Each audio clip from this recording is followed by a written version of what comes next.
नमस्कार, लक्षित wellness centre में आपका स्वागत है।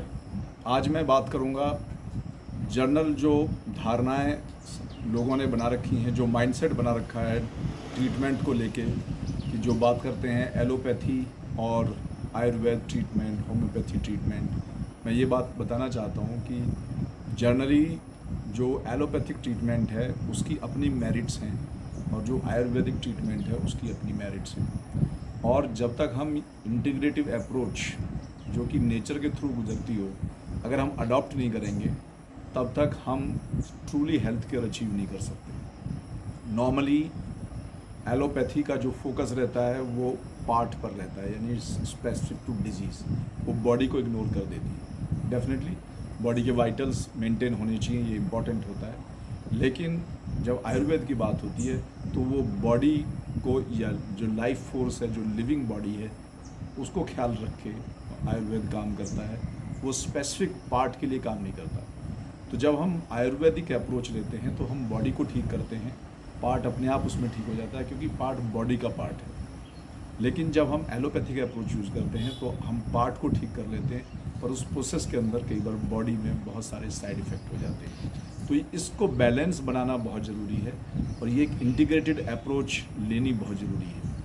मैं आपको कुछ एक एग्जांपल लेके बताता हूँ कि ज़्यादातर लोग, जैसे फॉर एग्जांपल मोटापा है, या गॉल स्टोन बना, या फिर कोलेस्ट्रॉल बढ़ा हुआ है, आर्ट्रियोस्क्लेरोसिस यानी कि हार्डनिंग ऑफ आर्टरीज, जिसकी वजह से जो ब्लड है वो हार्ट में ठीक से नहीं जाता, जो हार्ट अटैक की सिचुएशन बना देता है। ऐसी जो सिम्टम्स आते हैं तो हम लोग नॉर्मली क्या कहते हैं कि एक्चुअली हमें बीमारी हार्ट की है, या हमें बीमारी जो है गॉल स्टोन की है, या फिर मोटापे की बीमारी है।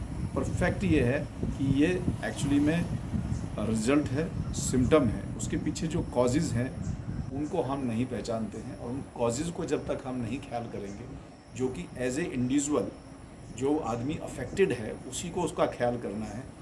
वेलनेस सेंटर फैसिलिटेट कर सकता है, हेल्प कर सकता है, आपकी अवेयरनेस बढ़ा सकता है।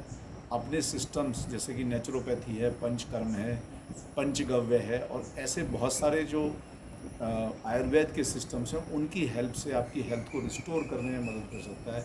बट फैक्ट ये है कि उसके लिए जो ट्रेनिंग है, जो अवेयरनेस है, वो आपको डेली लाइफ पे भी अडॉप्ट करनी होती है।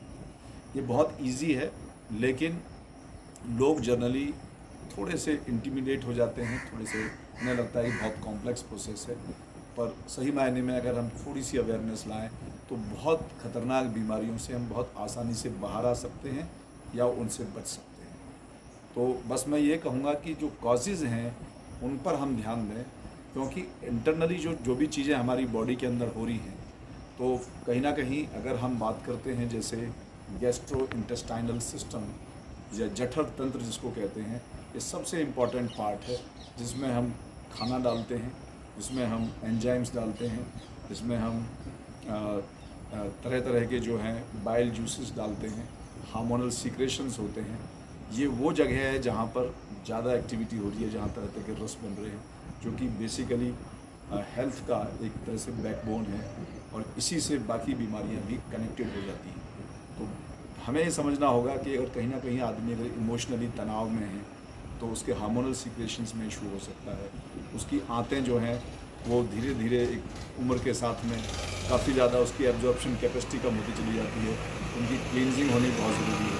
तो आयुर्वेद बहुत ब्यूटीफुली इन चीज़ों को एड्रेस करता है, और मैं सजेस्ट करूँगा कि लोग वेलनेस सेंटर कल्चर को अपनाएं, क्योंकि हॉस्पिटल से पहले की जो स्टेट है वो वेलनेस सेंटर है।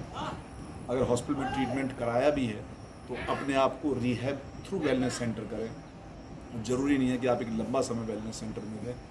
वीकली कुछ समय निकाल के या मंथ में कुछ समय निकाल के आप अपने आप को ठीक कर सकते हैं। तो आज के लिए इतना ही, फिर मैं कल मिलूँगा दूसरी वीडियो के साथ। Thank you.